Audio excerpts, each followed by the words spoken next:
Okay, so let's have this problem. So for this operation of functions, then we have these given functions, the f of x, the g of x, and the h of x.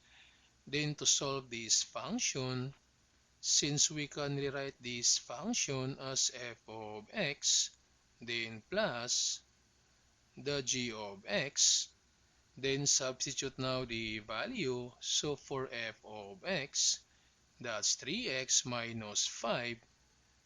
So we have 3x minus 5, then plus 4g of x, that's 4x plus 7. So 4x plus 7. Then to simplify, so combine like terms, we have this 3x plus 4x, this is 7x, and this negative 5 plus 7, that's positive 2. So we have 7x plus 2. Then for this given, so to rewrite this function, this is f of 2 plus the g of 2. So first, we need to find the value for f of 2 from f of x, but x equals positive 2. So we have now f of 2 equals 3 times x, but x equals 2, then minus 5. Then to simplify, so this 3 times 2, that's 6, then minus 5. So we have now f of 2 equals 6 minus 5, that's positive 1. Then for this g of 2, from g of x, but x equals positive 2, so we have 4 then times x, and x is positive 2, then plus 7. So we have 4 times 2, that's 8, then plus 7. So g of 2 equals 8 plus 7, that's positive 15. Then this time to find out the value for f of 2 plus g of 2. So we have 1 plus 15, and 1 plus 15, that's positive 16. Then for this given, so this function is equal to h of x minus the g of x. Then substitute now the values. So for h of x, so that's 2x squared minus x plus 4. So we have 2x squared minus x plus 4, then minus, since the operation is minus, so we need to put the second function inside the parentheses, and we have g of x, and g of x is 4x plus 7. Then to simplify, so we have 2x squared minus x plus 4. Then we need to distribute this negative.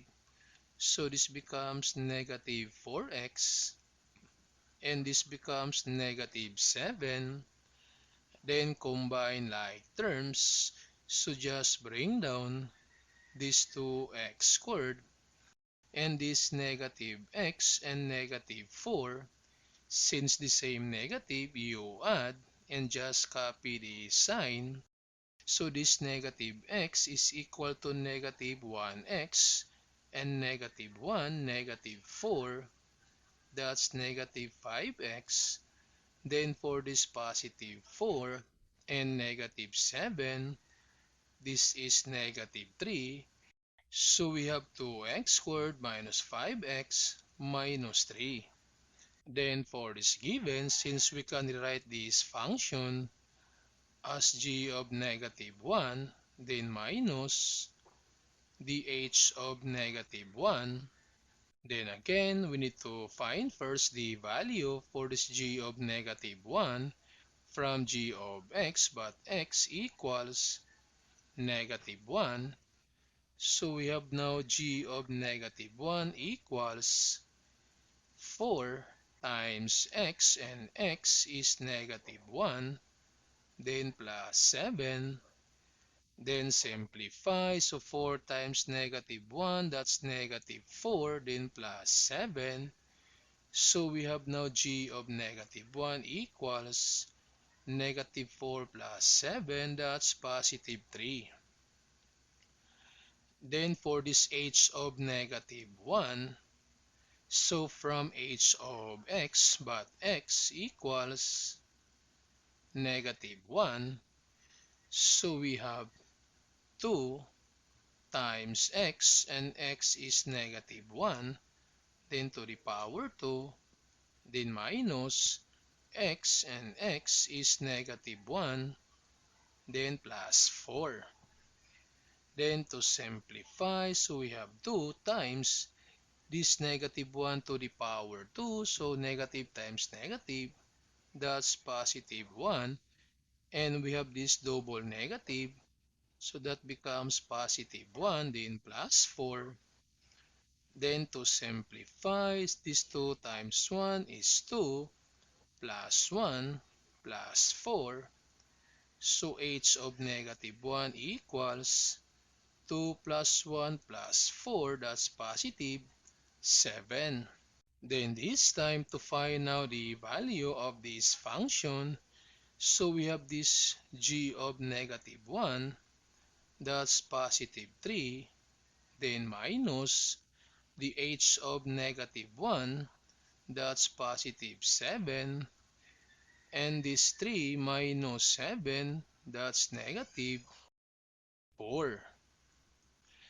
Then for this given, so again, we can write this function as h of x, then times the f of x, then substitute now the value. So for h of x, so we have 2x squared minus x plus 4, then times the f of x, and that's 3x minus 5. Then to simplify, so we're going to use the FOIL method. So this 2x squared times 3x, this is 6, then x, you add the exponent to the power 3, then 2x squared times -5, so this is -10, then x to the power 2, then this -x times 3x, this is -3, then x to the power 2, and -x times -5, so negative times negative, that's positive, and this is +5x. Then the last one, 4 times 3x, that's +12x, and 4 times -5, that's -20. Then to simplify, so combine like terms. For this 6x to the power 3, so just bring down. So 6x to the power 3. Then this -10x squared and -3x squared. So since the same negative, so you add and copy the negative. So this is -13, then x to the power 2. And for this 5x plus 12x, so that's positive 17x. Then bring down this -20. So we have now 6x to the power 3 minus 13x squared plus 17x minus 20. Then for this given, so this function is equal to f of -2, then times the g of -2. So again, on this case, we need to find first the value of f of -2 from f of x, but x equals negative 2. So we have now 3 times x is negative 2 minus 5. Then this 3 times negative 2, that's negative 6, then minus 5. So we have f of 2 equals, so since the same negative, so you add, that's negative 11. Then for this g of negative 2, so from g of x, but x equals negative 2, so we have 4 times x, and that's negative 2, then plus 7.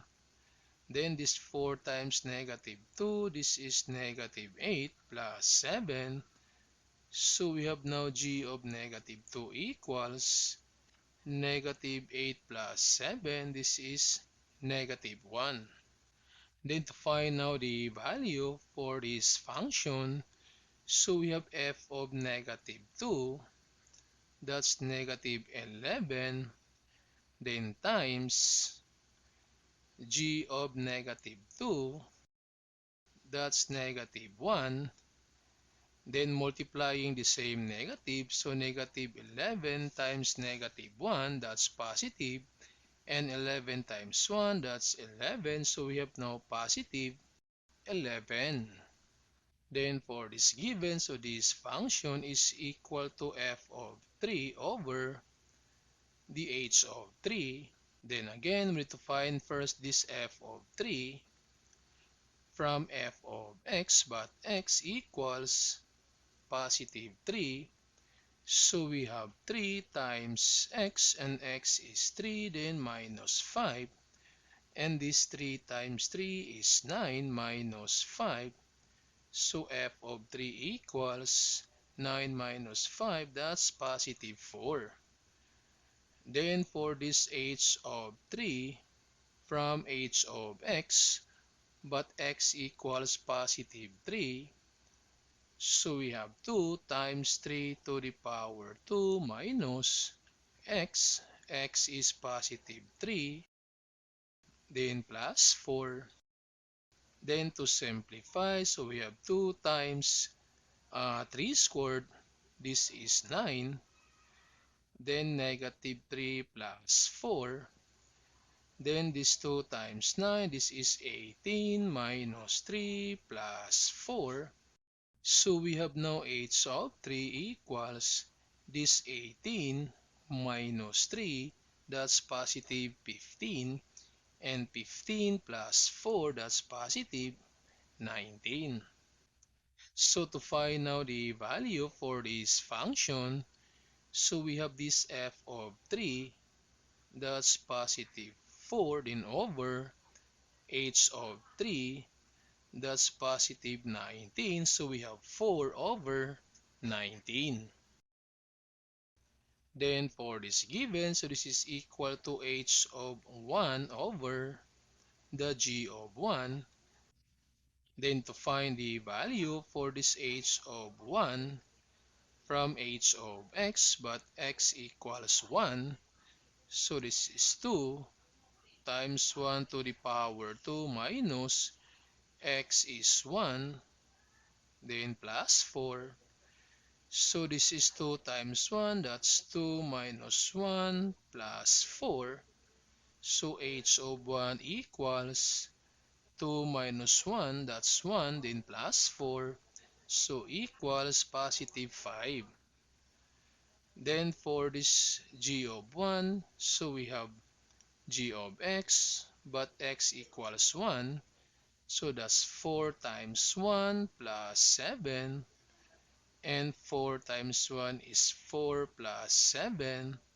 So we have g of 1 equals 4 plus 7, that's positive 11. Then to find now the value for this function, so we have h of 1, that's positive 5, then over this g of 1, that's positive 11, so we have 5 over 11.